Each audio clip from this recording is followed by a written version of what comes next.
that, I'll invite Mr. Vanderhook to give an opening statement on behalf of the people of the state of California.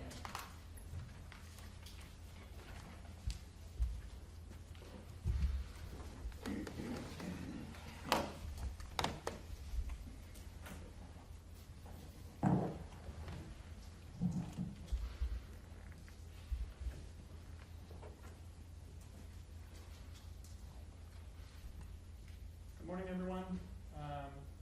Was introduced to some of you before. My name is Fritz Vanderhook. I'm one of the prosecutors on this case. And this is the people's opening statement. Right? Later you're going to hear a closing argument, and this is an opening statement. And the purpose of the opening statement is to kind of give you an overview of what the evidence is going to be, what you're going to be presented with.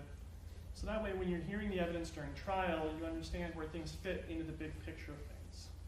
During trial, due to scheduling issues or all kinds of things, witnesses can come in a jumbled order in there. And if you don't understand how they fit into the picture of things, it can be difficult to understand their testimony and the scope of what's going on. Some of the witnesses in this case are going to be people who are unhoused, and so they're going to be brought in just when they can be located and brought into court to testify. And so they may come in the middle of another witness's testimony or something like that. And so if we're doing a good job in this opening statement, you'll have a good idea of how everyone fits into what's going on. And so we're first going to look from the kind of 1,000-foot perspective of what is the basics of what's going on in the case. And from the 1,000-foot perspective, it starts on April 27th of 2023 when David Breaux is found dead on a bench in Sycamore Park in the city of Davis. Or sorry, in Central Park in the city of Davis.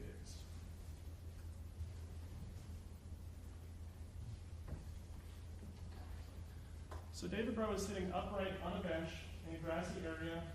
Behind him is a play structure, and you can see that there's a metal railing fence behind him, and he's surrounded by grass on the front. Now, at the time that he's found, rigor mortis is set in, and he's been dead for a while. He's found that morning of the 27th, and so he's killed sometime on the night of the 26th to the 27th. And he's on a bench that's surrounded by grass, and kind of all areas about 50 feet, and it's got this railing to the back. And it's a dark area of the park. The only lighting is kind of, you have a light there and a light there in the kind of play area of the park, and there's trees in between the lighting. And so where David Breaux is on the bench, it is dark. Now, the police are called. The police do an investigation, and then 3 nights later, on the night of April 27th, you have Karim Abou Najm, who's killed in Central Park. Now, Karim lives in the housing that's on the left side of the freeway from Central Park, or from Sycamore Park. He lives in the housing there, and he rides his bike through down Sycamore Lane, through Sycamore Park, over the pedestrian bridge, into where he lives to go home. And as he's riding his bicycle down the path, he's attacked and he's stabbed to death. The police respond, the police conduct an investigation as well, and then there is a third stabbing that happens, so Karim is killed on the night of April 29th, and then you have a third stabbing on the night of May 1st of 2023. And so on that night, Kimberly Guillory is sleeping in her tent, is sitting in her tent that's next to a PG&E substation in the city of Davis off of L Street. She's sitting in her tent kind of on a tablet when somebody stabs her through the sidewall of the tent, and the knife goes through the tent and into her body. She's stabbed twice, including a laceration to her kidney, and she's taken to the hospital where she survives. So from that 1,000-foot perspective, we're going to go down to the kind of 100-foot level as to what's going on, what is the evidence that you're going to expect in this case. And understand the evidence, to understand why this is going to be proven to be a deliberate, willful, and premeditated murder, you're going to need to go back further than when this kind of first comes to light, before David is found in the park. We're going to go back to December 5th of 2022. Now, December 5th of 2022, Carlos Dominguez is a student at UC Davis, and he's struggling. He's not doing well in school. His girlfriend broke up with him months prior. He no longer has a job. His roommates are asking him about rent. And on December 5th, he has finals. So on December 5th, he has this kind of top final for his EDU 110 class at 10:30 a.m. And he's scheduled for several other finals that same day, or sorry, that same week, going to December 6th, December 8th, and December 9th. So his next final is December 6th at 3:30.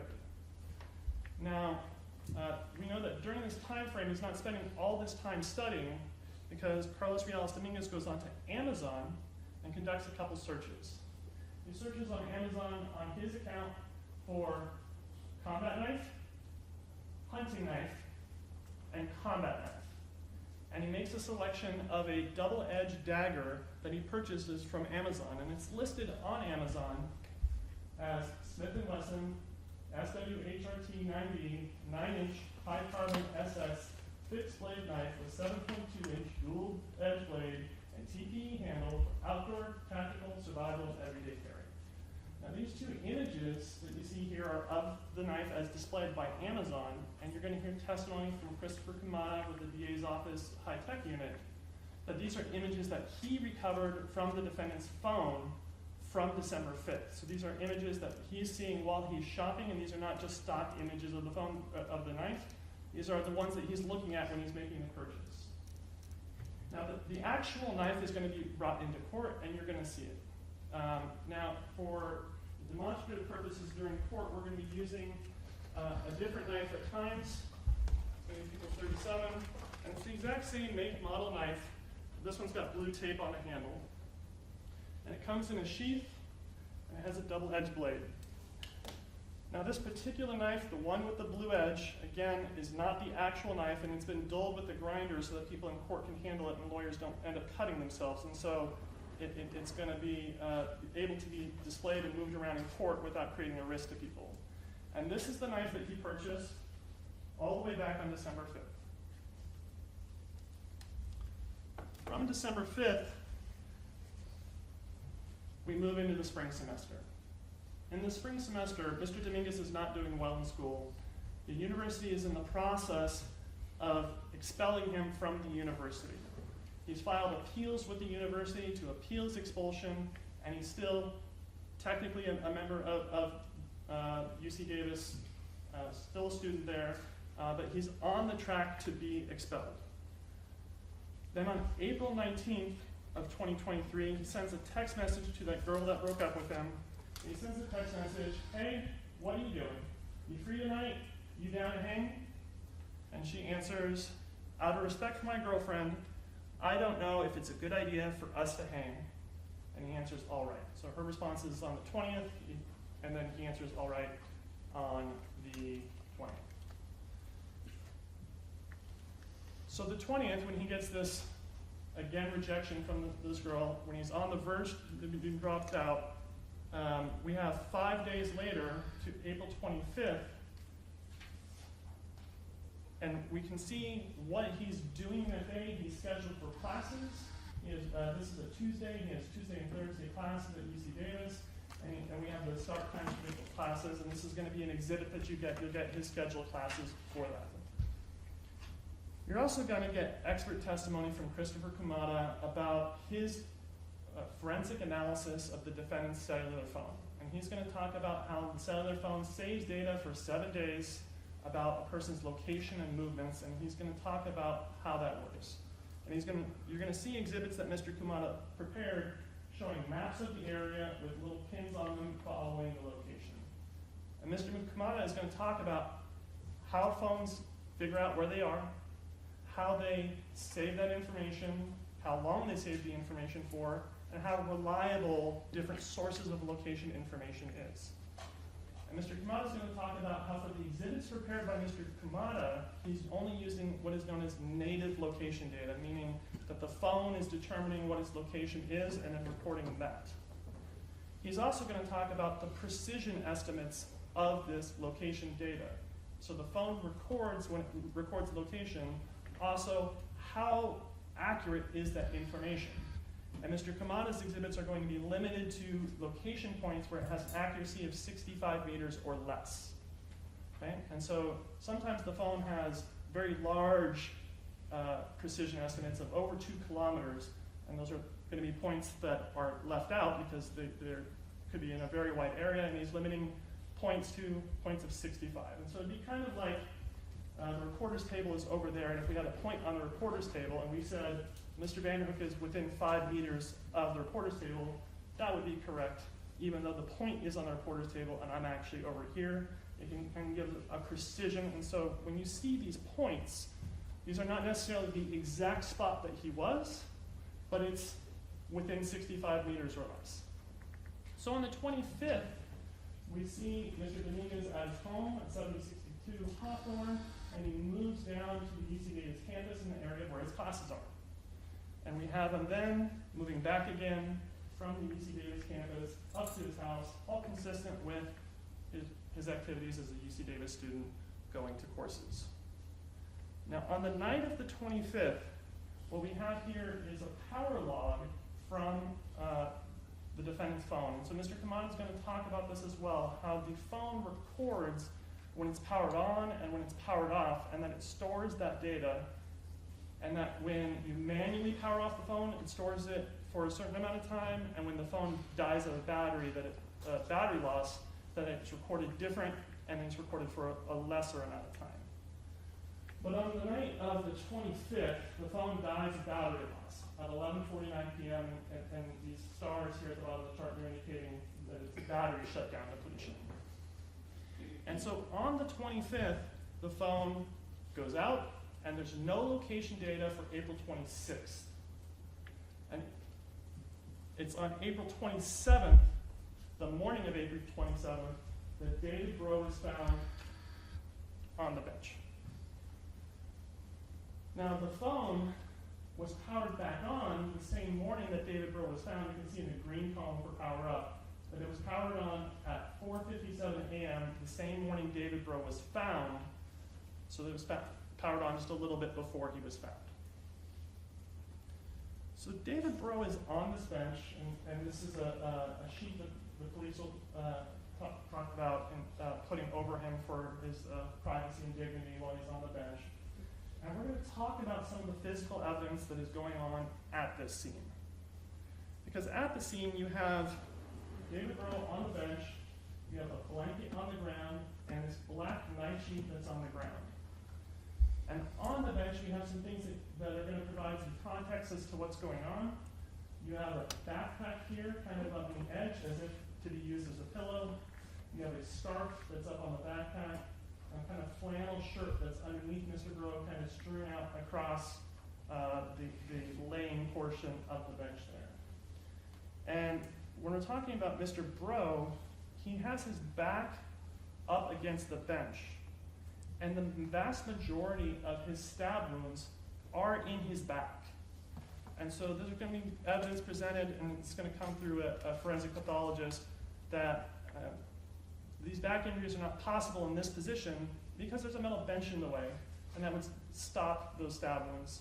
And so that this positioning is inconsistent with being attacked in this position just due to the sheer number of wounds and the impossibility of stabbing someone in that mechanism while they're in this position.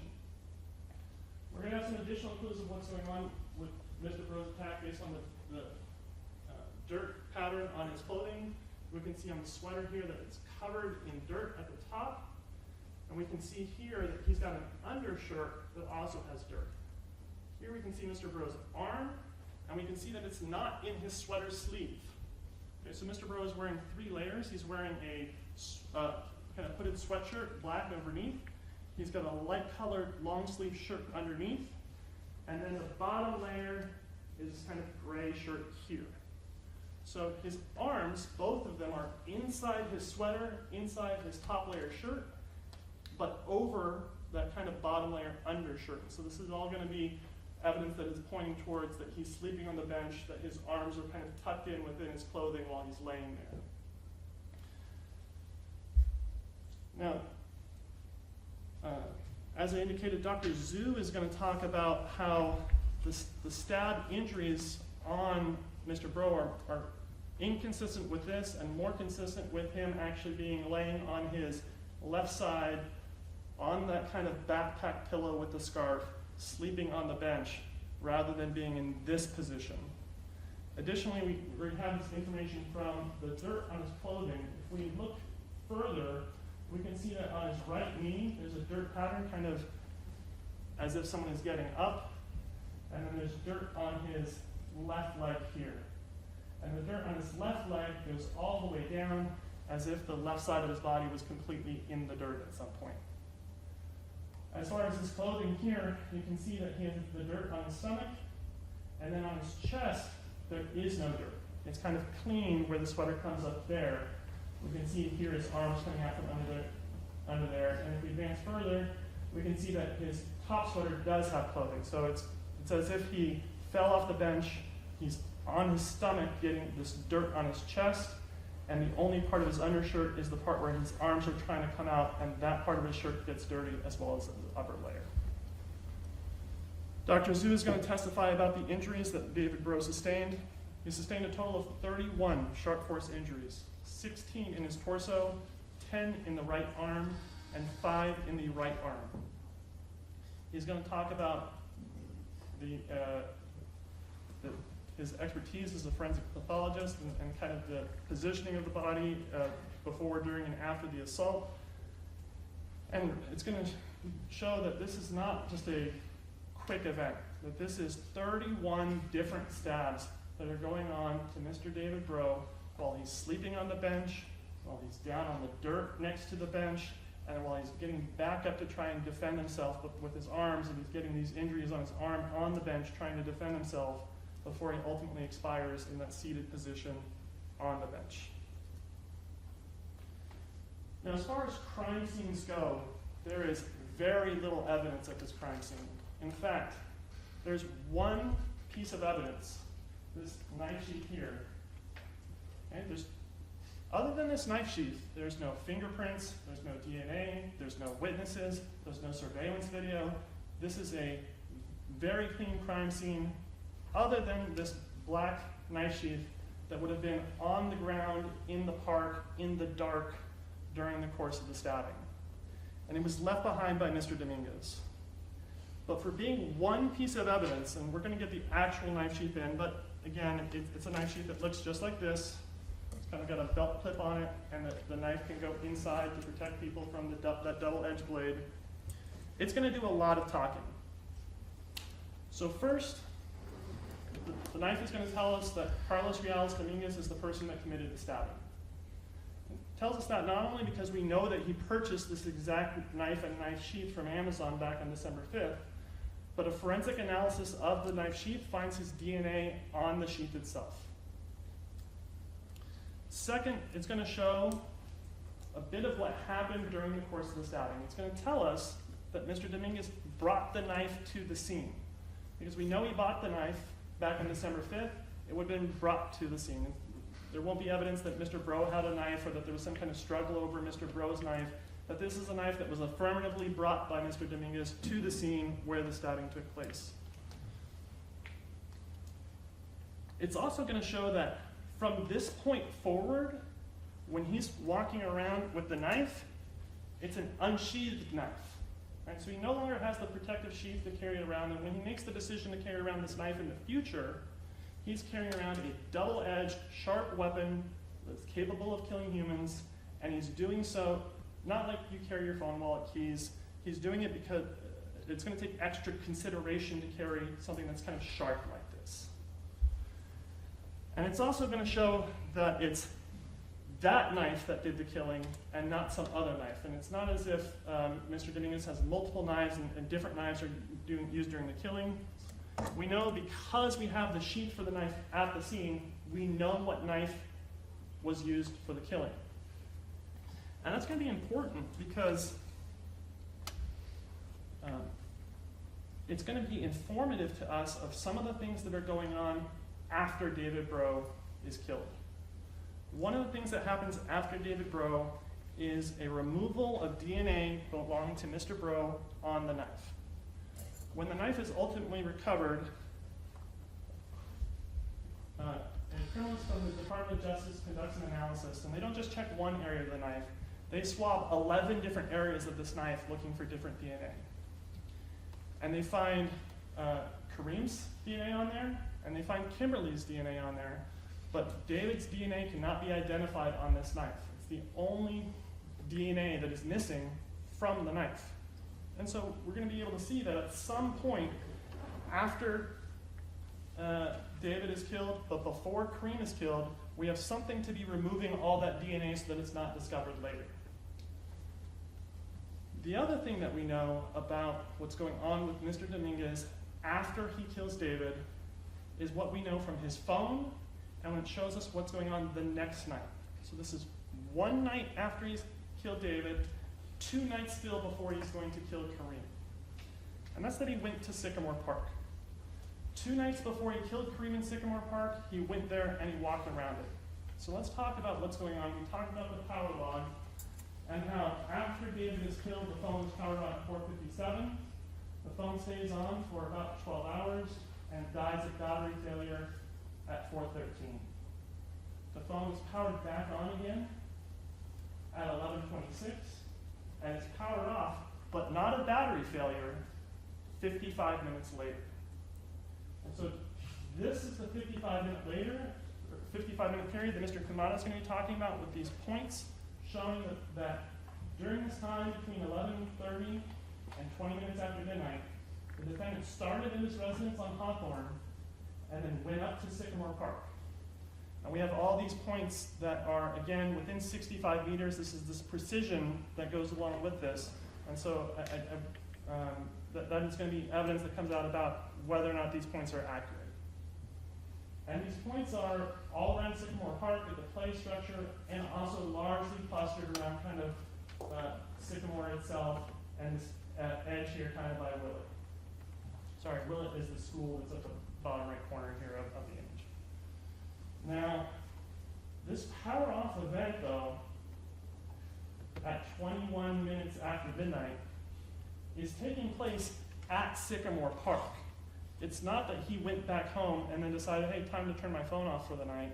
The evidence is going to be that he went to Sycamore Park 2 nights before he kills Karim there, that he's walking around Sycamore Park, and then turns off his phone at what's going to be a murder scene 2 nights later. So 2 nights later, we're at April 29th.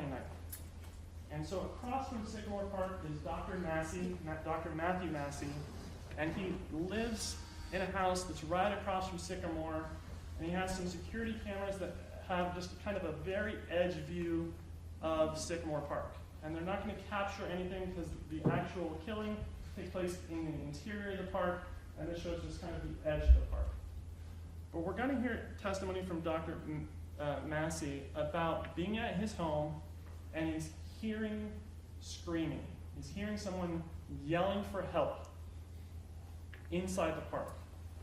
Now, Dr. Massey is unsure as what's going on. He initially thinks that there's been a bicycle collision and that some bicyclists are hurt. And he's a physician, so he goes into the park to assist.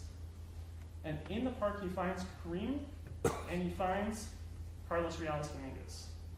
And Carlos Dominguez has been stabbing Karim in the park. And so the testimony has been established that this is not a short or a quick assault, that this is a prolonged and sustained assault against Karim. Because the assault starts, Karim's yelling for help, Dr. Massey has to realize that something is going on, make the decision to go across the street. He goes across the street and he goes out there and gets there, and the assault is still going on. Mr. Dominguez is still there with Karim. So Karim is on the side of the path when officers find him, and Dr. Massey's performing CPR. He's trying to save Karim's life. And the lighting here is good for a photo, but it's a dark area of the park. Again, there's very poor lighting. It's kind of difficult to see what's going on. In fact, Dr. Massey has to take out his phone and use like the flashlight on his phone to assist him and see what's going on in this area of the park to assist with Karim. And when Dr. Massey is there, Mr. Dominguez then takes Karim's bicycle and rides it away. He rides the bike over that bridge that Karim was going to take, and he takes it down Crystal Grove. Now, Karim has been killed. Dr. Massey spends a significant amount of effort, and the officers tried to perform CPR, and they tried to save him. But he's been stabbed 40 times with an additional 12 incised wounds. So 40 are stabbing punctures, and 12 are like cuts or less deep injuries, for a total of 52 knife wounds over this assault. And the vast majority of these are in his chest, right in the area of his heart. He's also sustaining knife injuries to his neck, to his face, even has one coming in and going in his lip and knocking out one of his teeth and leaving his teeth on the ground there. And so this evidence is going to be that not only is this a sustained assault, but that it's targeted at the vital portions of his body, and that it's taking place with extreme force, enough to knock out a tooth of Karim. Again, we're going to have a forensic pathologist come in, different doctor for this, and they're going to talk about the specific injuries that Karim suffered, and they're going to talk about the location of these different injuries, and it's going to come with two diagrams as well. We're going to have a documentation of his front and back injuries. So here we have injuries primarily focused on the front and in the chest, and then also injuries to his head, his forehead, the left side of his head, and to his neck. So where's the defendant going after this? Well, after taking Karim's bicycle in Sycamore Park, he rides across the bridge here and comes down this bike path that's on Crystal Grove Lane and abandons Karim's bicycle on the side of the path.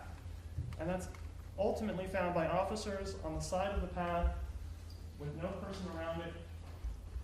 It's kind of by this bush area here. And so this wall here is kind of the edge to the freeway. And so you have it's kind of to this side between the path and the freeway.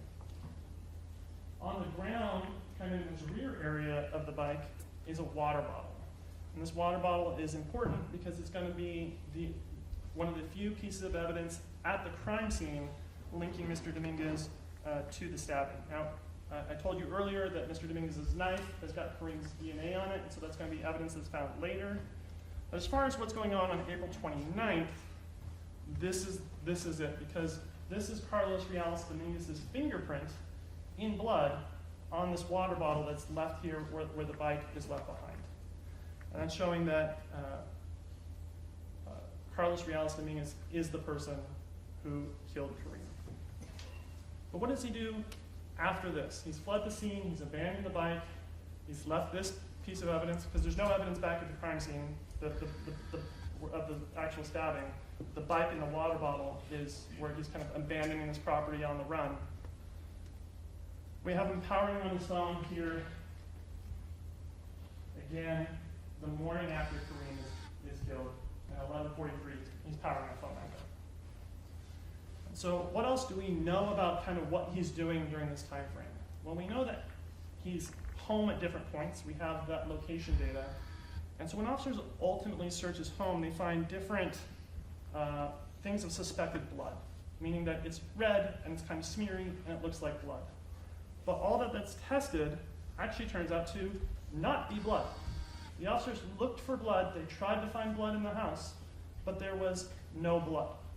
Which means that Mr. Dominguez, who committed the first stabbing of David Breaux, and the second stabbing with 52 different wounds on Karim, who left Karim's bicycle with blood on the handles and blood on the frame because blood was dripping everywhere, managed to get home and not leave any blood anywhere lying around his home that was going to be detected later.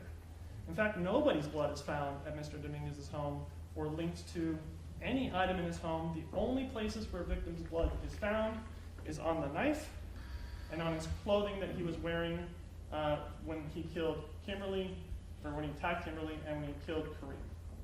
David Breaux's blood is not on the clothing. It's not detected anywhere. You only have the latter two. So we have kind of this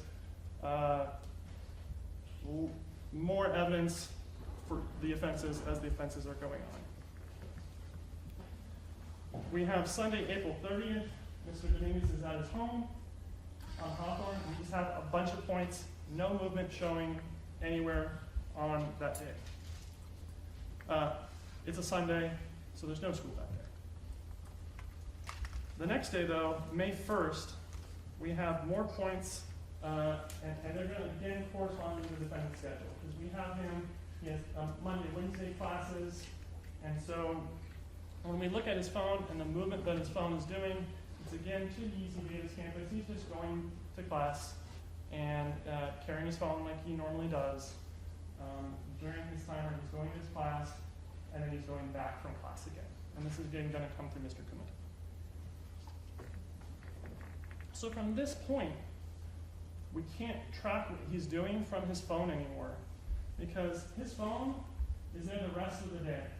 It's there until 11:58, right? But we know that Kimberly Guillory was stabbed at 11:30, and we're gonna have more location data for May 2nd, the next day. But during the time of the stabbing, he's not brought his phone. He's brought it when he goes to class on multiple occasions, but when he's out again and ultimately stabs Kimberly, he leaves the phone behind. But we do have an idea of what he's doing based on surveillance video that's collected from the downtown area where Kimberly was stabbed. And so you're going to get this chart which kind of lays out different points where he's spotted on different surveillance videos, and we're going to walk very briefly through them. First, we're going to look at these green arrows which kind of show movement towards the stabbing, and then blue arrows are going to indicate movement away from the stabbing. And we have arrows 1 and 2 here, and these are at 2nd E, and then here at 2nd G, Illusion Smoke Shop. And these are cameras where Mr. Dominguez is on his bicycle, kind of going down 2nd Street, and he's captured on camera. And Mr. Dominguez rides a kind of distinctive bicycle. It's got these white rear frames and a white front fork, and it's a bicycle that is really identifiable on these various surveillance videos. But from this point, he's not seen on bicycle headed towards the stabbing anymore. After 2nd G, we have kind of a train station here, and it is possible, and you'll see from the photos, it's possible to kind of tuck in this train station and follow the train tracks up to where the stabbing actually takes place. So this movement here towards the stabbing is taking place at around 11 p.m.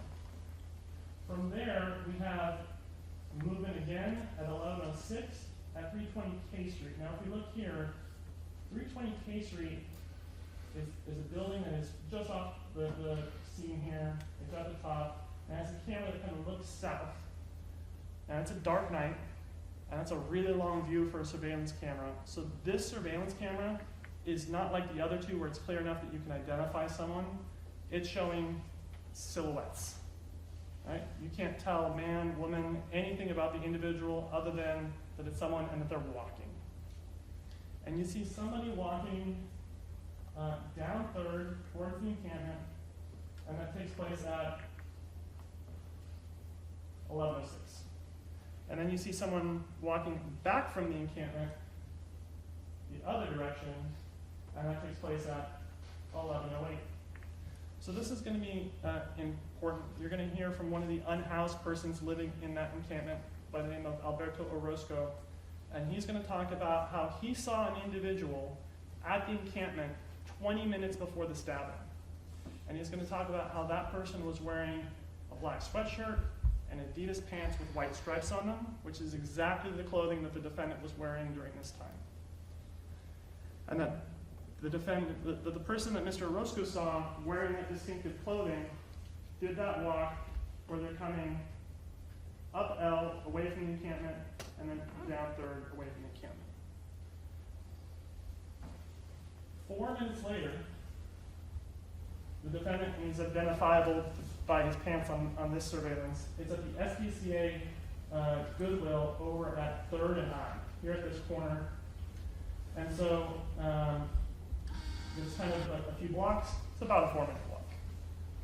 And this camera is an interior camera from the shop, and it kind of has a view that through some glass doors, and you'll be able to see the area. It's kind of right in front of the shop. And you'll see Mr. Dominguez, he's walking westbound on 3rd Street. As he's walking, a car comes the other way, and Mr. Dominguez turns around and then heads back towards where the encampment is. The next 20 minutes or so, Mr. Dominguez is somewhere in the area, but he's not on any cameras. We know that he's on foot because we saw him at the SPCA thrift shop, and we know that he's still in the area because the stabbing hasn't occurred yet. He's somewhere in the area of L between 2nd and 3rd, where this substation is and the stabbing occurs, and where he was last seen at the thrift shop. But then, at 11:36, we again see kind of a silhouette from that 320 K Street camera coming by.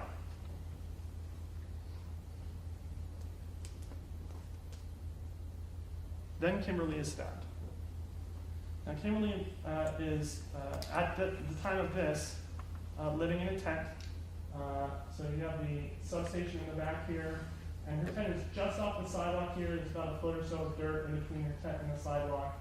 And this is the walking path, so that someone coming past that 320 K Street camera would be coming to the right, and then down this way.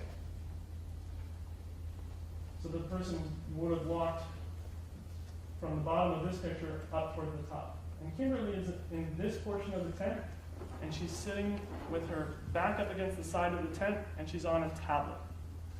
Just like the other two scenes, this scene is dark.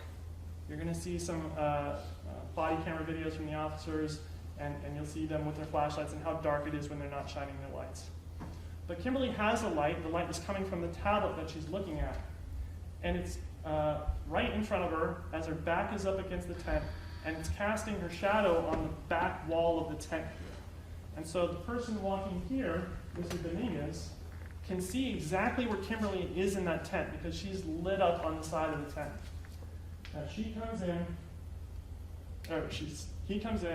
takes the knife and stabs her twice through the tent wall. Pandemonium ensues. Okay? There's been multiple stabbings in Davis, and people have been on edge, including unhoused people.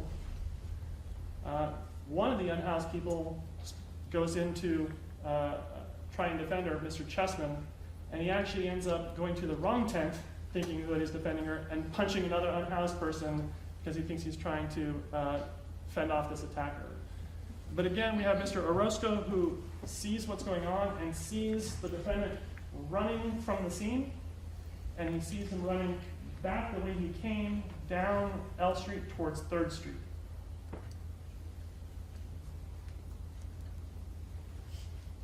Miss Guillory has holes in her tent that are very big, and you're kind of going to see that this is because she has to be extracted from the tent, and so the tent is ripping in different portions on the seam. So this side of the tent is not the entrance. This is the side wall of the tent, and the entrance is around the side. Okay? You're going to see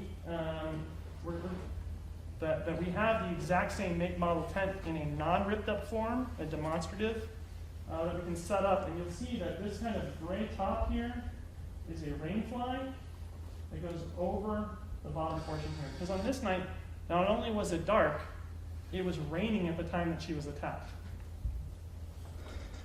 It's also going to be instructed as to what the height is for this stabbing, and that it's not a stabbing that happens at this height, but it's a lower stabbing, because you'll see how high the rain fly is and that it doesn't have holes in it, and you'll see that it's a stabbing down here on Miss Guillory as she's in the tent. So what do we know of movements after that? We have back to 320 K Street. Now this time, instead of a walking silhouette, we have a running silhouette running westbound on 3rd Street. From westbound on 3rd Street, there is an interruption of just a few minutes, 3 minutes in fact, and then we have the defendant now back on his bicycle, riding his bicycle past Davis Glass here on 3rd Street. He's kind of on the far side of the street riding his riding his bike. He then makes a left turn here onto H Street, and this turn we're going to see from a surveillance video that's from this Ace Hardware, that's in Ace Hardware parking lot. This one is, again, kind of a distance shot, so it's not one that an identification can be made from, but you'll see that the defendant just passed Davis Glass, and then is now at the hardware store riding his bike, and he rides south on H. And from there, disappears for 5 minutes. Okay, so Ace Hardware, he's seen at 11:45. He's not seen back at the Illusion Smoke Shop until about 11:50. What's also going on here is that he's coming down H Street, but then when he's next seen, he's seen coming down G Street and making a turn here onto 3rd. So he doesn't come down H and turn here on the 3rd. At some point, he cuts through these parking lots or city block here between 3rd, 2nd, G, and H. Okay? And it's kind of a long period of time for him to be cut out, and we can see when he reappears on G Street here that something has changed. His bike is now disabled. The chain or something has come off the bike, and he's not able to pedal the bike anymore. Something happened cutting through this area here where his bike isn't working anymore. And he's on the seat, and he's kind of just pushing the bicycle along with his feet, getting away from the scene with that. And he continues down 2nd Street all the way into the UC Davis campus, and he's picked up by several different surveillance videos. Again, Illusion Smoke Shop, 2nd Ave, Blue Peak Credit Union, Hellas Optometry, and then finally he's on the UC Davis campus. On the UC Davis campus, he comes across 8th Street, and he's here by Taylor Hall, and then goes north along the walkway that's on the east side of Memorial Union. And there's a Taylor Hall kind of blue light phone camera that picks all this up that's located right outside Taylor Hall. Now, just a few minutes later, after coming up Taylor Hall, he comes back again into view, southbound on that same walkway, in front of these ATMs. So if we look at Taylor Hall, or at Memorial Union, this is the side view of Memorial Union, you can see that there's these ATMs here. It comes back down through the ATMs, and it comes around this corner, kind of into this alcove here. And so this is kind of a tucked-in little utility area, and he comes into that utility area, goes to the back, turns around, and then starts trying to fix his bike, trying to get it back in working order. And we're going to see this from that same Taylor Hall surveillance, and this is kind of a zoomed in shot. You can see if there's a light pole in the way. But what you're going to see is that he pulls in his bike here, and he's kind of leaning over the bike, working something in the chain area of the bike, getting his bike into sorts. It doesn't work. He's not able to get his bike fixed. And then he walks around the side of Memorial Union, starts checking doors, starts trying to find a way to get in there, goes off camera, and then his movements aren't being tracked. He's not on camera again, and again, his phone is at home, and so it's not giving information as to where he's at. So what's going on after this third incident where he's attacked Kimberly Guillory? When she was attacked, her kidney was lacerated, and she was taken away by paramedics. They were able to save her. And she's actually going to come in and she's going to testify. She's going to talk to us about that experience. But Mr. Dominguez, he's got class the next day. So the next day, he's now carrying his phone again. He takes his phone and he goes down to class, and he's down in the area where his classes are. This time, actually, while he's at his classes, he shuts down his phone again while at class.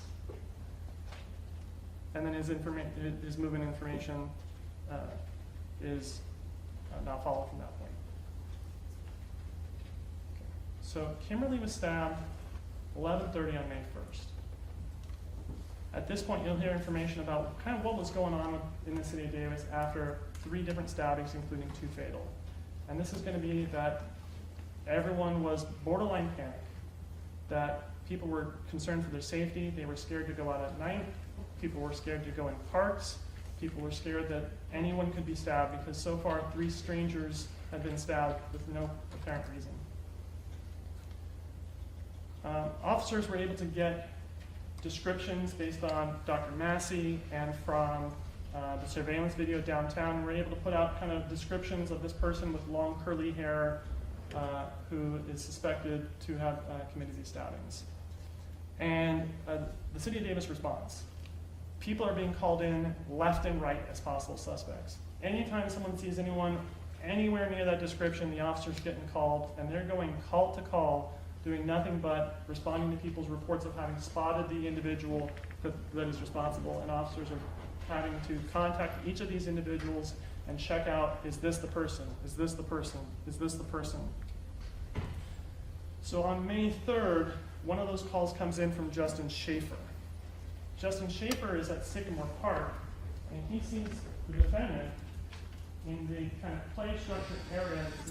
We saw this earlier when we saw the points within Sycamore Park, but he's in the play area, kind of sitting, watching. Something doesn't seem right. He's wearing clothing and looking similar to the person that committed the stabbing, so Justin Schaefer calls it in. Now, Davis PD is not ignoring Mr. Schaefer, but they are very swamped, and so they're getting units over there, and it's going to be a minute before they get there. And so Justin Schaefer does his civic duty, and he's watching this person and responding with updates. And when Mr. Dominguez notices Mr. Schaefer, Mr. Dominguez leaves, and Mr. Schaefer follows.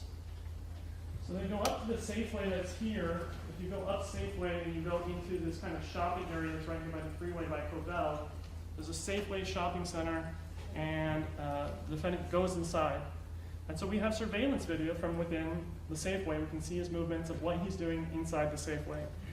And he's walking around and he's shopping. He's going to different shelves, and he's selecting items, and he's putting them in his bag. And he's carrying this bag in his hand. The thing about this bag is, he again doesn't have his phone. His phone is back at his house again. He doesn't have his wallet, keys, phone. The things that he is carrying is that shopping bag, and inside that shopping bag is a bloody knife. And that's all he brought out for his trip out to Sycamore Park on the 3rd. And when he walks away from the park and Justin Schaefer is following, he goes into Safeway and he's selecting items and he's putting them into the bag.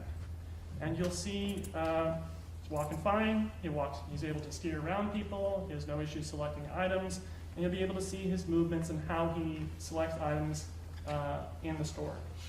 He selects them and then he walks out without paying and goes out of the store because again, he doesn't have a wallet, he doesn't have any cash, he left anything like that back at his house.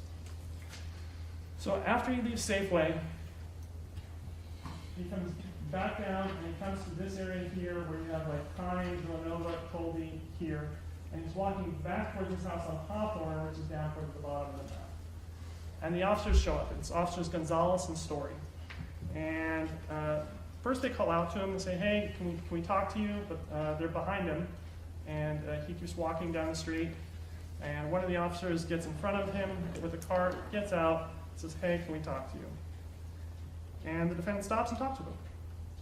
And you'll see this video, this is a body camera recording, and you'll see that he's making eye contact with the officers, that he's having a conversation with him, that he's asking him things like, why do you need my information?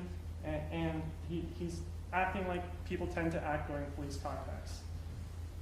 The thing is, and I told you this, and so you know, and he knew, there's a knife in that bag. The knife is in that bag. And he's got the things that he's taken from the grocery store in that bag.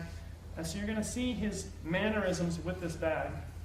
Because as he's talking to the officers, you'll be able to see him even pull up his bag and kind of look inside to see, can this knife be seen in this bag? You'll see him looking down inside of it.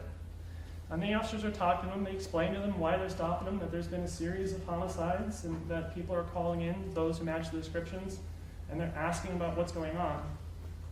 And the defendant is lying the entire time. They ask him for his name, and he tells them that his name is John Joas, completely made up name. They ask him for his date of birth, and he takes his date of birth and he tweaks it. Instead of telling him 10/5 of 02, he tells them 10/10 of 99. So close, it's just tweaking the details. They ask him his address, and instead of 762 Hawthorne, he tells them 782 Hawthorne. Okay? 782 Hawthorne doesn't exist. When the officers are trying to verify what's going on with him, they ask him things like, hey, do you live with anyone? He tells them no. And he says, well, actually, I do have roommates, I just don't talk to them. So the officers, at one point, they ask him, can we see your hands? You know, the person they're looking for has been involved in several stabbings with a sharp object. They'd like to see if there's injuries on his hands. And so at this point, the defendant's got the bag in his hand, and he actually goes down as if to set it on the ground, and then stops, because the bag has no handles, it's not closed. As soon as you set it on the ground, it's kind of open up, and you'll see the knife. And he actually stops himself from doing that, and then shows them his hands while holding the bag, so that he's got a grip on that bag. Now, officers interviewing him are noting all these suspicious things, and ultimately decide, hey, we got to search this guy for weapons. And the officer comes in to do a search. They're starting the search and spot the knife in the bag. They put him in handcuffs and secure him at the scene. He's sitting there on the curb for a while, and officers are still trying to figure out who he is. He tells them, again, that he lives at 782. Okay? Again, that doesn't exist. Officers are trying to figure out who he is. They ask him his name again. He tells them again his name is John Jones. And the officers can see that he's not being entirely honest about what's going on, and they're trying to get the information as to what this is, because this is not the first person they've dealt with, right? They've been contacting people all over the city of Davis trying to eliminate them, and they're trying to see, is this the person or is it not? And officers eventually talk to him and say, hey, why don't we come down to the police station and talk about what's going on, because there's a lot going on. The officers have seen the knife, they see the cuts on his hands, they see that he matches the description, that long hair with those Adidas track pants, and what's going on. And you'll see kind of the progression through this interview at the scene. You'll see where we have him at Safeway, he's walking around. You'll see his initial contact with the officers, where he's making eye contact and asking questions and providing responses. And then the cuffs come on, the detectives come out, they talk to him, they take off the cuffs to interview him. But the knife's been found, and everything starts shutting down. He stops asking questions, he stops being as responsive. He's still lying to them about the information, despite them saying, we just don't believe you if this is your name. And he starts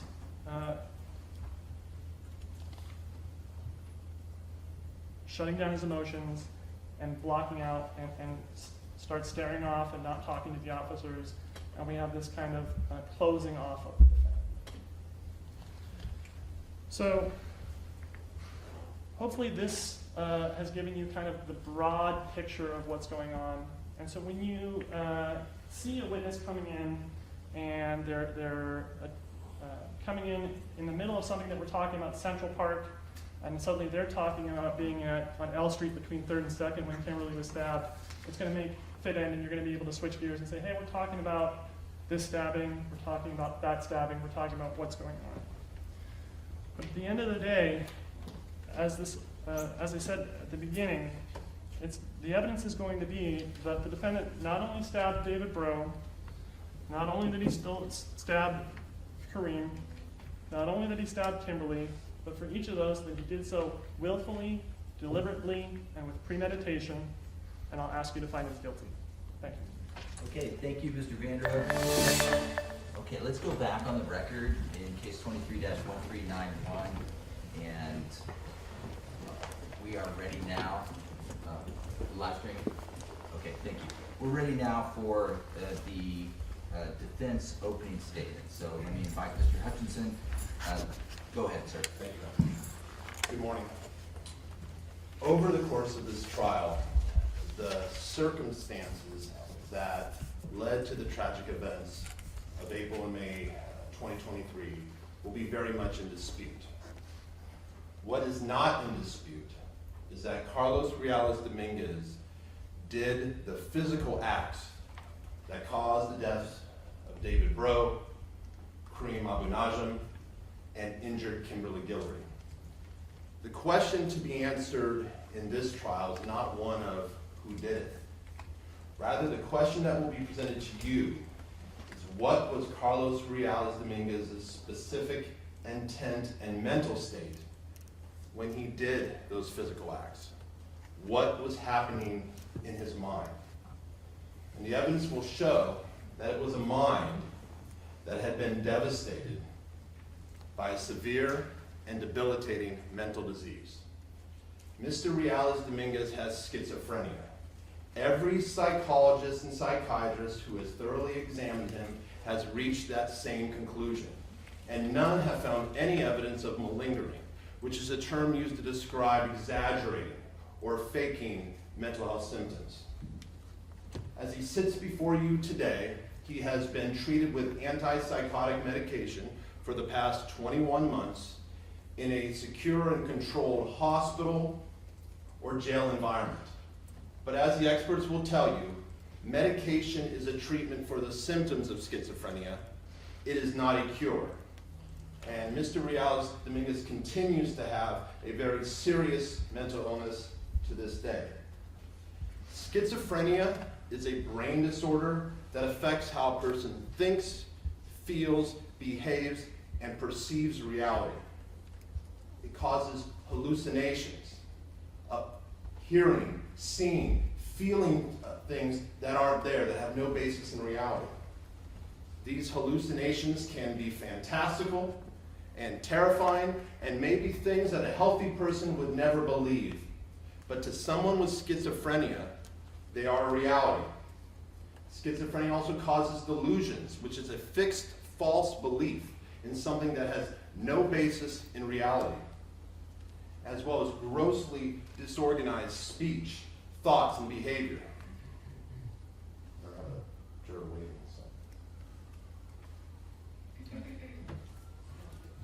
Oh, thanks. Just a moment. Yeah, go ahead.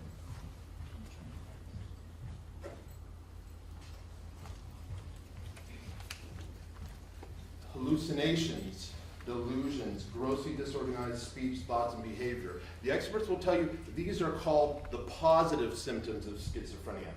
Not positive because they're good, but positive because they represent an addition to what is a normal, healthy experience. You will also hear about what are called the negative symptoms of schizophrenia, which represent an absence or a taking away from what a person once had. This includes minimal speech, diminished emotional expression, what is often described as a flat or blunted affect, an inability to maintain eye contact, concrete, simplistic thinking, avolition, which is a complete lack of motivation to do anything. You will hear how people with schizophrenia often have a very significant decline in personal hygiene and are unable to care for themselves and others. Anhedonia, which is an inability to experience pleasure. Slowing of movements, maintaining rigid, unusual postures for long periods of time, distrust of others, and social withdrawal. And over the course of this trial, you will see that Mr. Dominguez exhibit all of those symptoms, beginning sometime in the summer after his freshman year. Another hallmark of schizophrenia is the inability of people to recognize that they're sick, to recognize their symptoms. This is particularly common, the experts will tell you, when you have the first onset of schizophrenia, what experts will describe as the first break, before someone has had the opportunity to be placed on medication or treatment. Although it is obvious to everyone around them that they are ill, people with schizophrenia don't recognize that. And because of it, it is common for them to deny all symptoms of mental illness and deny any mental illness whatsoever. Schizophrenia is a disease that attacks the young. For men, the onset is typically sometime in the late teens or early 20s. Mr. Dominguez is 22 years old. He was born on October 5th, 2002. Although it is impossible to identify the exact time that he first began exhibiting symptoms, As I mentioned, the evidence will show that it probably occurred sometime near the end of his freshman year at UC Davis in the spring of 2021 or shortly thereafter. Prior to that, for the first 18 and a half years of his life, Mr. Carlos Dominguez was completely healthy. Born in El Salvador, he immigrated to the United States as a very young child. He was raised in Oakland with his parents and his two siblings, Dylan and Mia, who are 4.5 and 9 years younger than him. You will see that he was extremely close with his siblings. Given the hours that his parents worked, it was Mr. Carlos Dominguez who often had the responsibility of getting them to school, walking them home, and giving them food. Although he spoke only Spanish when he first began school, he quickly learned English and would ultimately excel academically. At Castlemont High School in Oakland, he was an honor student, a four-sport athlete, participating in varsity football, soccer, track and swimming. Although not big in stature, he had a muscular, athletic build, and through hard work, he became the starting safety and captain of the football team. And through his hard work in the classroom, he would ultimately graduate 11th out of his graduating class. He was also a typical teenager.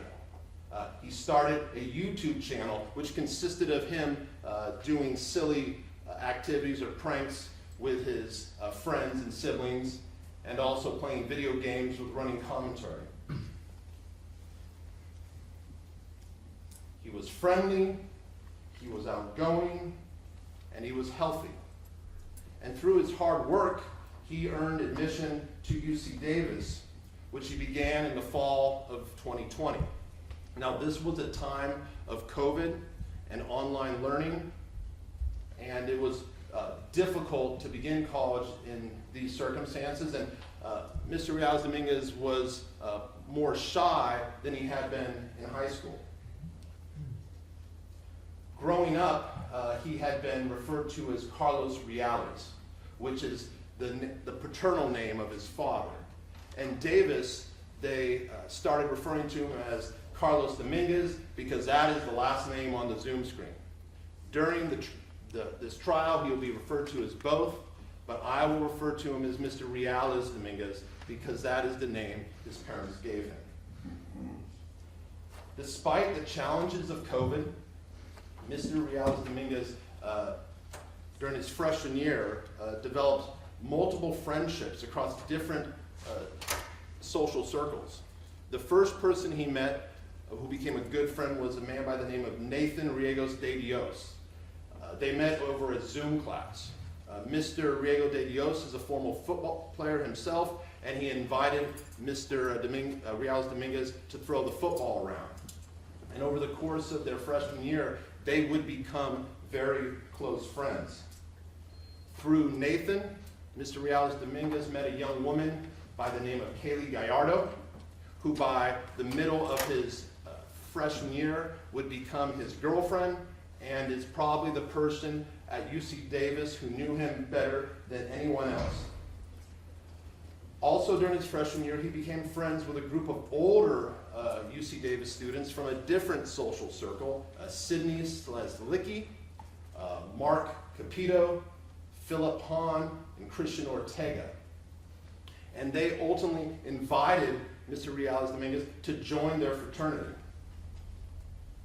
Witnesses will describe a young man, although somewhat on the shy side, was friendly, enjoyed social activities, liked being around people who they would see laugh, joke around, and smile. Throughout his freshman year, he had a close-cut, fade haircut, what Kaylee Gallardo described as pristine hygiene. He had a build that was described as normal, athletic, muscular, or even got a little chubby during COVID. A former athlete, he enjoyed playing basketball and other pickup games, and all the people who played with him during his freshman year did not notice anything unusual about how the way he walked, how he stood, or how he carried himself. Like many students entering UC Davis as a biosciences major, he found the academic work far more challenging than he expected, but he struggled through it, and he finished his freshman year in good academic standing with 3 B's, 5 C's, 1 D, and a calculus for neuroscience, a class that he and many other freshmen had to repeat. Even in the time of COVID, it was a typical freshman experience. And then Carlos Dominguez got sick. There is not a known cause for schizophrenia. They believe genetics plays a large role, but the experts will tell you it is a combination of genetics, brain chemistry, and environmental factors. And like so many individuals who experienced that first break of schizophrenia, Mr. Dominguez was unable to recognize that he was sick. He was unable to recognize the symptoms that were clear to everyone else. When he left Davis for summer break, he went to Tracy, California, where his parents and siblings had recently moved. And his sister Mia recalls seeing him several times a day, just staring blankly at a wall for long periods of time. And she saw this multiple times throughout the summer. But at such a young age, she didn't know what to think about it and didn't think to tell her parents. But she did notice that he had stopped showering, which seemed very unusual to her, knowing the teenage brother who had showered multiple times a day in high school. When he returned to Davis for the fall of his sophomore year, he moved into the Parkside apartments with Nathan Riegos de Dios and 2 other roommates. But it became clear to Nathan very quickly that something had changed in his good friend. Suddenly, the athletic build had changed to someone who, quote, got really skinny. And Mr. Riegos de Dios will describe how over the course of that year, he would see Mr. Dominguez moving his lips, like having a conversation with someone, but nothing was being said. And Nathan will tell you this freaked him out. And over the course of the year, which they began as good friends, they ultimately stopped communicating at all. Most of the time he spent his sophomore year was with his girlfriend, Kaylee Gallardo. But she also will tell you the differences she saw between the young man she met her freshman year. She also noted the dramatic weight loss and the pristine hygiene that she had dealt with for the first year, when he had to go back and take a shower before they could do anything, was gone. And she noticed, in addition to this decline in hygiene, he became withdrawn. He didn't want to go out and do anything. He preferred to just stay in his apartment room, making beats with music or writing songs. When they did go out, he was paranoid. She will tell you how on multiple occasions, when they are walking down the streets of Davis or in some other public area, Mr. Dominguez would believe that people had just said something about him. And these were people who Miss Gallardo knew were clearly engaged in their own conversations or hadn't said a word. And she could not even give you an estimate of how often this happened. She initially said 10 to 15 times, but it was so frequent, she can't even put a number on it. And this obviously concerned her, but when she would try to speak to Mr. Dominguez about it, he just shrugged it off. She'll tell you about an incident in around March and April of 2022 when they were entering her apartments, at the Parkside Apartments on Olive Drive in Davis. And they were going through the door, and another couple was coming behind them. And when nothing was said, Mr. Dominguez suddenly turned around and got in the man's face and confronted him about what he had just said. And the man hadn't said a word. Ms. Gallardo, it was clear to her that Mr. Dominguez felt threatened by this man. He even attempted to tackle him to the ground. And Ms. Gallardo had to separate them. Unable to calm him down, she then tried to drive him back to his apartment complex, only to have him consistently try to open the door and get out while the car was still moving. Finally, when she was able to come to a complete stop, he got out and walked off into the darkness. And then for the remainder of the night, when she tried to call him and tried to text him, he did not respond. And she was so worried that the worst had happened. And then the next morning, she was able to get in contact with him, and he shrugged it off and didn't want to talk about it. And for Ms. Gallardo, this event was a sign that as much as she cared for Mr. Dominguez, as much as she wanted to help him, she needed to end the relationship, which she did sometime in March or April of 2022. Although they would still see each other occasionally as friends, the relationship never resumed, although it was clear Mr. Dominguez wanted it to. Now, after Ms. Gallardo ended their relationship, Mr. Dominguez's mental illness continued to progress. In late summer, he was able to get a job at the Jack in the Box on G Street in Davis. But it didn't last long. You will hear from a coworker named Gladys Verdeen. She will tell you on her first day on the job where she was reporting, Mr. Dominguez just stood behind the counter and didn't even acknowledge her for 10, 15 minutes, till finally someone came out and spoke to her. She will tell, now they had overlapping shifts. Mr. Dominguez worked earlier than her, but they would have about 2 or 3 hours they would overlap, and she would describe how every shift they would see him standing like a statue, arms straight by his side, staring at a wall for 10, 20 minutes. And this happened multiple times an hour, every shift she had. She will tell you about one incident where Mr. Dominguez, attempting to work the drive-thru, stood motionless like a statue, staring at a wall, while the beeping of the drive-thru order was heard throughout the restaurant. She'll tell you how she called out his name multiple times with no response. Finally, she walked over, pulled the headset from his head, and in her words, he flinched really bad, got scared, and fled to the back of the restaurant.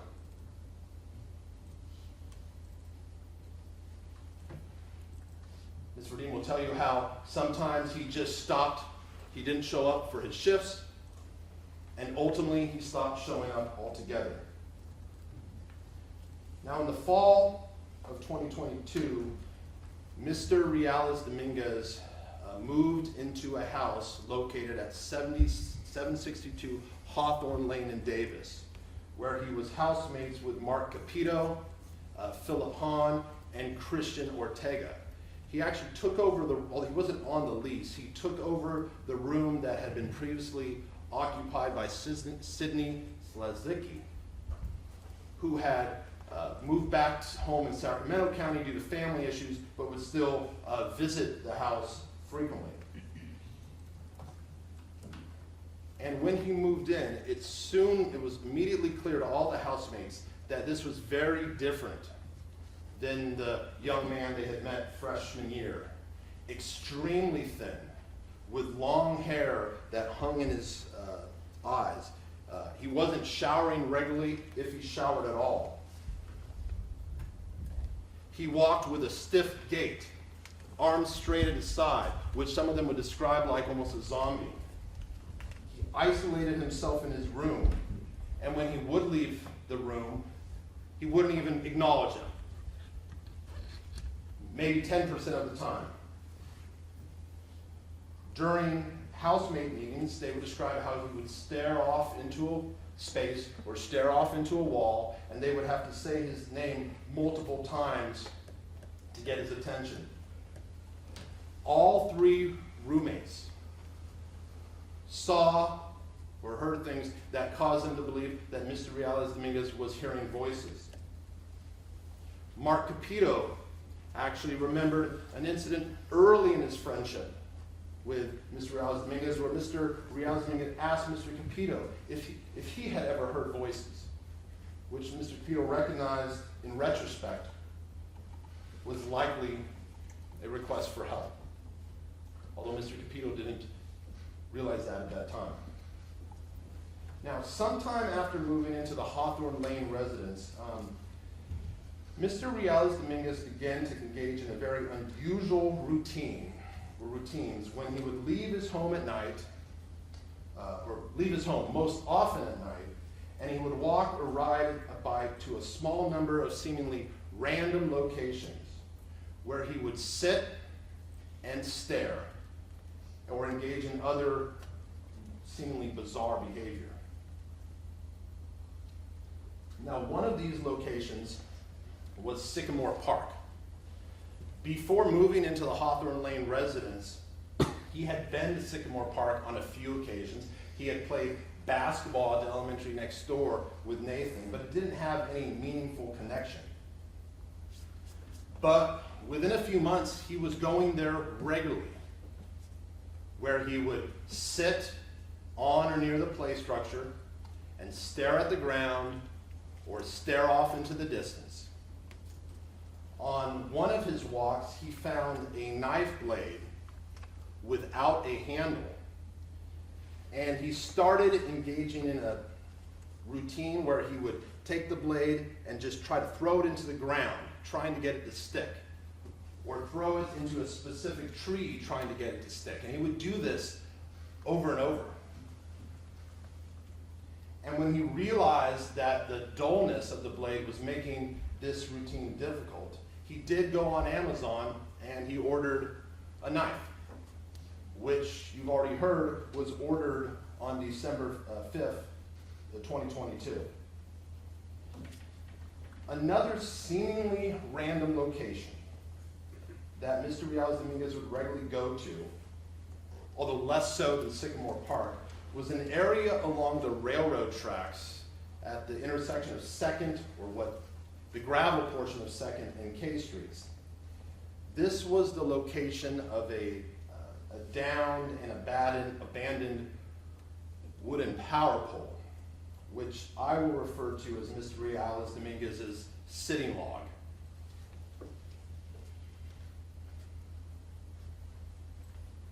Now, during her sophomore year and into the fall of her junior year, which was in the fall of 2022, Kaylee Gallardo lived at the Ryder Apartments, which are right there. For point of reference, over here is the intersection of 2nd and L Street, which was near the area where Miss Guillory was stabbed. Now, when Mr. Dominguez was living at the Parkside Apartments, he would follow the rail when he would go to visit Miss Gallardo at the Ryder Apartments. He would follow the railroad tracks that run north and south through Davis, and you see they split at 3rd Street. He would follow it east into, which is a gravel portion of 2nd Street, and although you're not supposed to do this, he would cut across the railroad tracks, and then he would enter the Ryder Apartments through a gate. There is a locked gate, there has signs that say no trespassing, but you will see it's wide open and that people commonly pass through there. And somehow, during this time, he became aware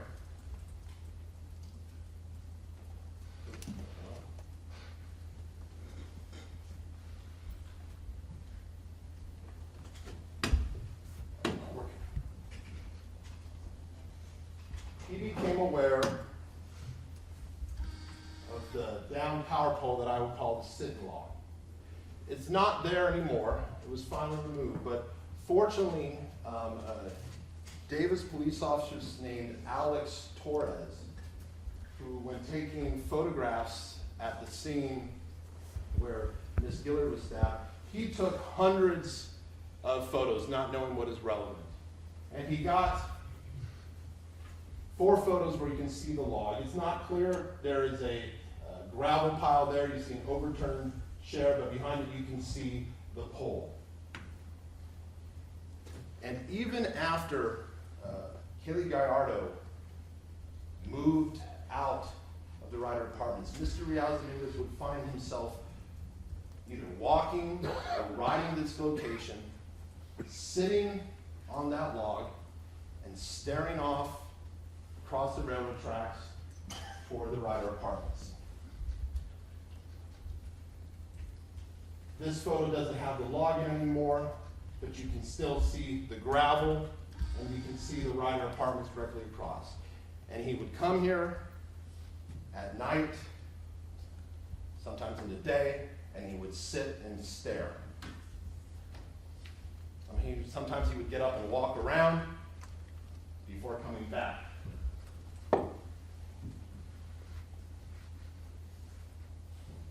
Now, you've heard about Central Park. Unlike Sycamore Park and his sitting log, Central Park was not one of his destinations when he would leave on these walks. He was familiar with Central Park. He had attended farmers markets there, just like most people in Davis. But when he would leave to go on these walks, it wasn't a destination. It was, however, a place he would stop on his way back home, whether from the sitting log or some other location.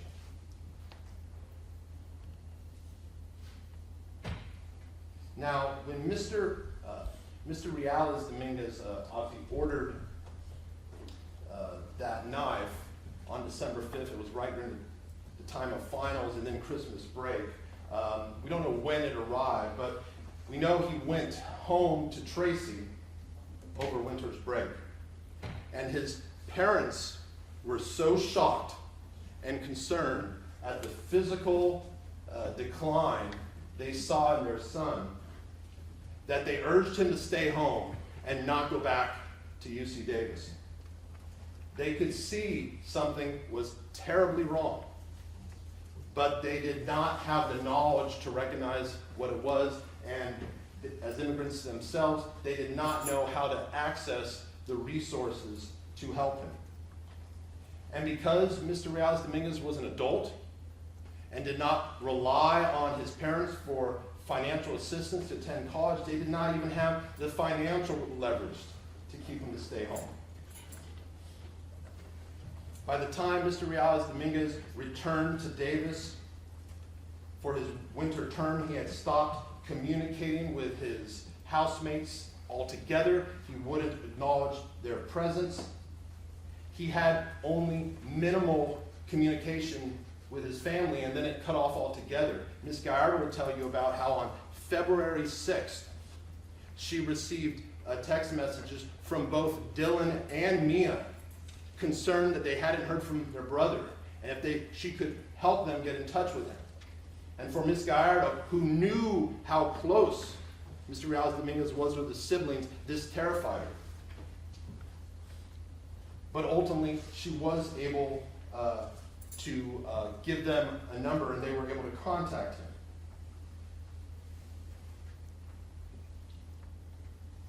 He continued to isolate himself in his room. He would only leave to attend class or go on his nightly walks. And as I mentioned, when he did appear, he walked stiff and erect, arms straight at his side. He continued going on his nightly walks. He started carrying the knife he purchased on Amazon, both to Sycamore Park and the sit-in log, and he would continue the bizarre routine of trying to throw it into the ground, trying to get it to stick, or throwing it at a specific tree. You also see that he used the knife to carve into one of the trees at Sycamore Park what he thought was a face, or something that looked like a face to him. He tried to attend his classes, but his disease made that impossible for him to comprehend the material or perform the work. And you will hear he received all Fs his winter term. By April of 2023, Mr. Dominguez was in a state that multiple experts will tell you is florid psychosis, where he was seeing, hearing, and believing that he was being stalked by a group of shape-shifting supernatural beings that he described as the shadow figures. He had these hallucinations for some time, but as his disease progressed, they became more frequent, more vivid, and more terrifying. And you will see it was the progression of this disease and the hallucinations that came with it that ultimately led to the tragic encounters with David Breaux, Karim Abou Najm, and Kimberly Guillory. When Mr. Dominguez was first stopped by the police on April 3rd, you will hear he was at Sycamore Park, sitting on the bench, staring off into space.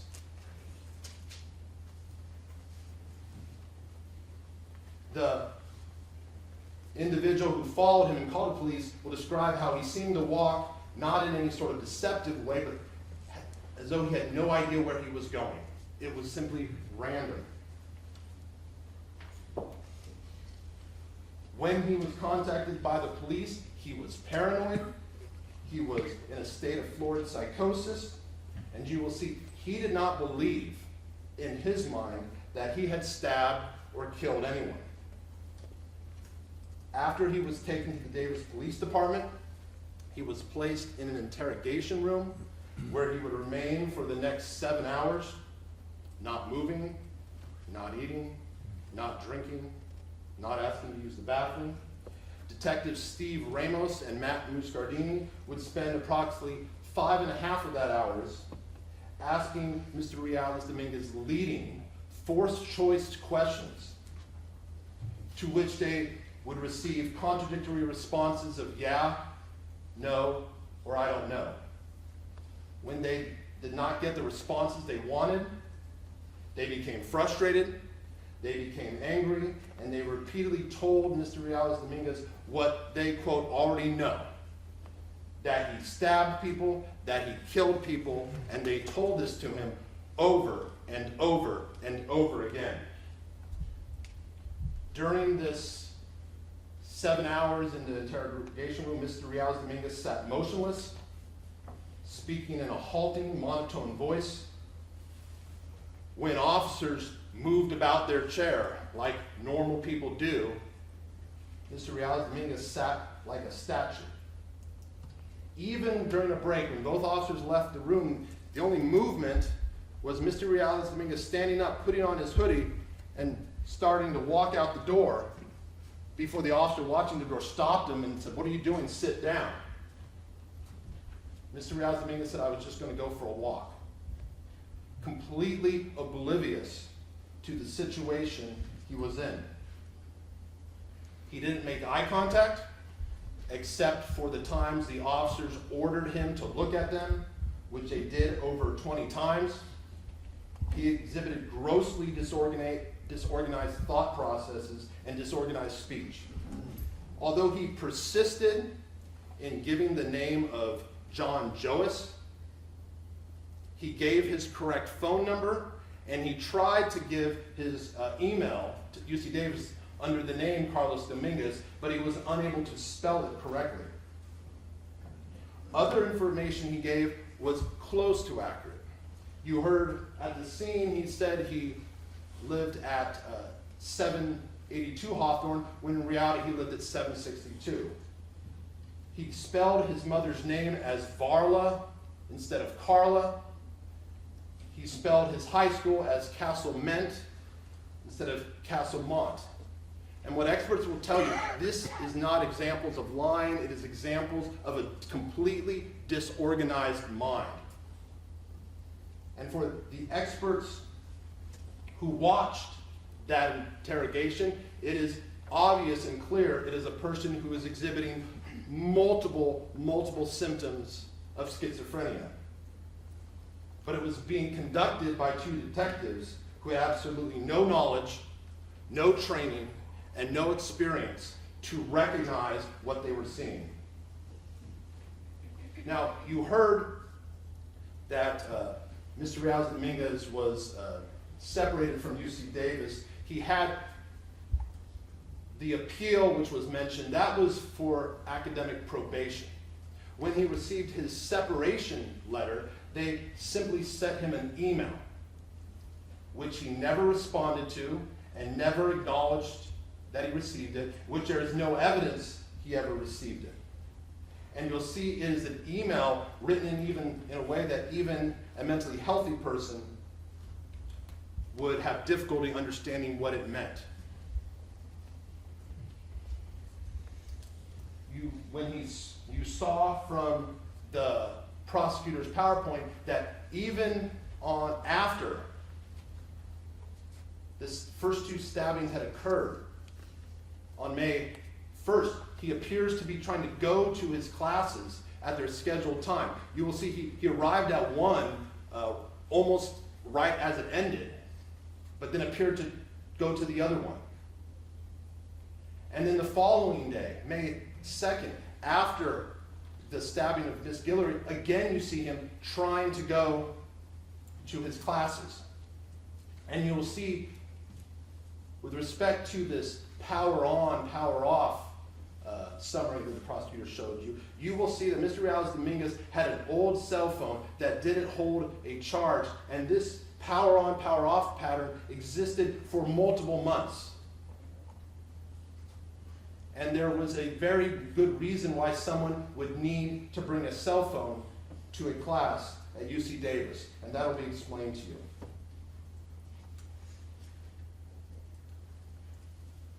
You will see also after his arrest, when the officers told him that he had been separated from UC Davis, he maintained that he had not, that he was still a student. After his arrest, Mr. Carlos Dominguez was housed in an infirmary of the Yolo County Jail. He spent each day in an empty cell, dressed in a suicide smock, staring at the wall or staring at the ground. He never expressed any desire to hurt himself. He was in the suicide smock just because of how he presented to the mental health staff. He consumed only an extremely small amounts of food and water. They described it as a hunger strike, but he wasn't asking for anything. He just said he wasn't hungry. And soon, the former starting high school safety had fallen to about 108 pounds, resulting in multiple trips to the emergency rooms. But like so many with schizophrenia, he denied any mental health symptoms. Every question asked of him, he denied. And when they offered to give him antipsychotic medication, he refused. For nearly 3 months, he sat in that cell without showering, without brushing his teeth, staring at a wall or staring at the ground. For the first month, he was minimally communicative. You were heard, he made statements concerned that he was missing his classes at UC Davis, that he needed to register for classes, and he was wondering if he could have a laptop so he could keep up with his classes. still believing he was a student. Ultimately, he stopped communicating verbally, would only use hand gestures, and then basically stopped communicating at all. The psychiatrist who was treating him at the jail, her name is Patricia Tyler, and she treated him via telepsychiatry. She didn't actually meet him in person. She diagnosed him as suffering from schizophrenia, and she recommended emergency involuntary medication. Medication he would have to take whether he wanted to or not. You will see that finally in late July, he was given a single dose of antipsychotic medication, and finally the jail sought and received an order on August 3rd, 2023, an order from the court that allowed them to administer antipsychotic medication involuntarily. And shortly thereafter, Mr. Dominguez began receiving antipsychotic medication for the first time in his life. Once the order was signed and they showed it to him, he didn't physically resist. You will hear that the criminal case was paused on September 13th, 2023. He was admitted to Atascadero State Hospital for treatment. He remained at Atascadero for approximately 3.5 months before returning to Yolo County Jail in January of 2024, when criminal proceedings resumed. You will see that while antipsychotic medication is very effective, or can be very effective, at treating the positive symptoms of schizophrenia, the hallucinations, the delusions, it is far less effective at treating the negative symptoms. And you will see that many of Mr. Dominguez's negative symptoms, though less pronounced, are still present today.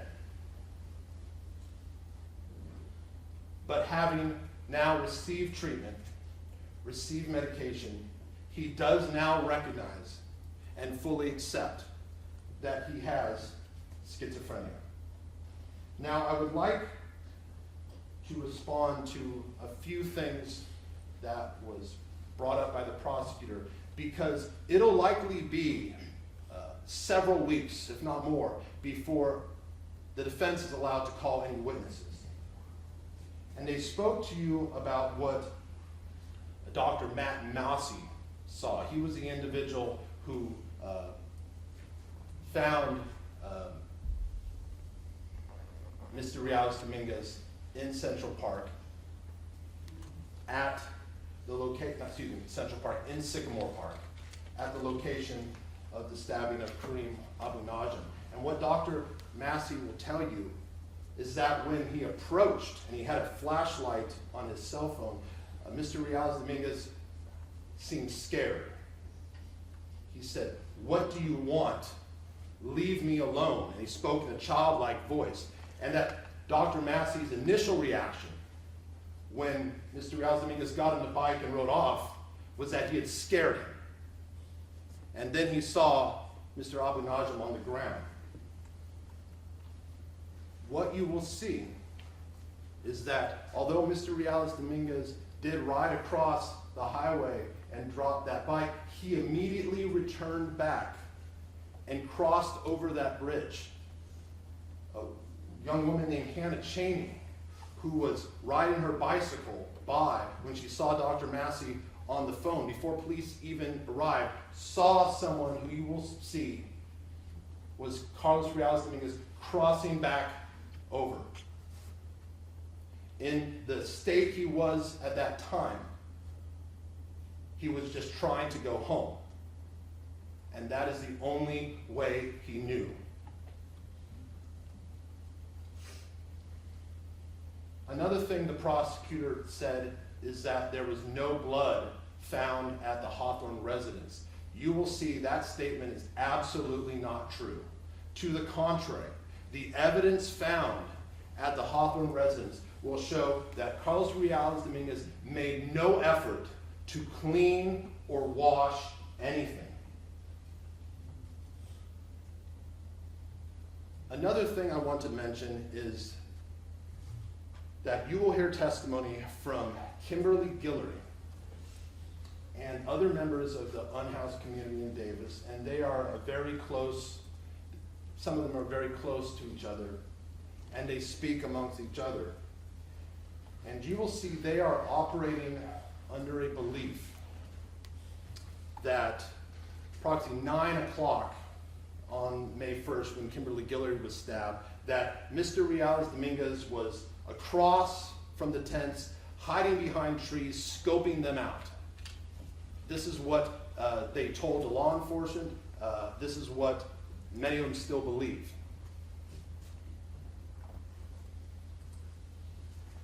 And that two men named Isaac Cheeseman and Albert Osorio did chase him. What you will see is that is absolutely not true. There was a person who they chased at 9 o'clock. His name was Khalid Siddiqui. He worked at Steve's Pizza. And when he would later talk to police, he would tell them how he was trying to walk home from work. And he got to that area, and suddenly a group of unhoused individuals started chasing him for no apparent reason. And an officer named Derek Russell, through an anonymous source at the FBI, was able to get a video of this incident, which clearly identified it was Mr. Siddiqui. But for some reasons, he did not get a copy of the video.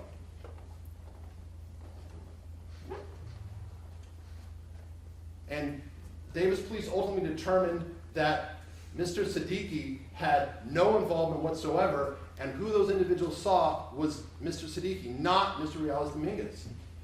But you will see to this day, law enforcement has allowed those witnesses to continue to repeat that false statement, even though they know it is not true.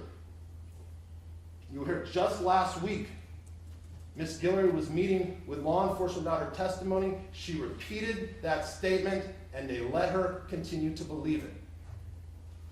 And keep that in mind when you evaluate the testimony of Ms. Guillory and the other members of the unhoused community, how that false belief affects their testimony.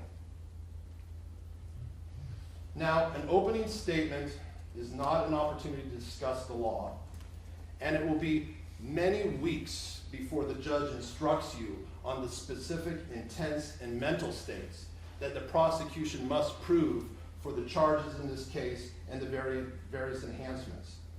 So please, as Judge McAdam told you, reserve your judgment until you have heard all the evidence and have had all the law explained to you so you can see how it fits together. But as you hear the evidence, much of which is going to be very difficult to hear and very difficult to see, please keep in mind, as I mentioned earlier, that this trial is not just about the physical acts that Mr. Dominguez did, but also what was happening in his mind when he did them. Thank you.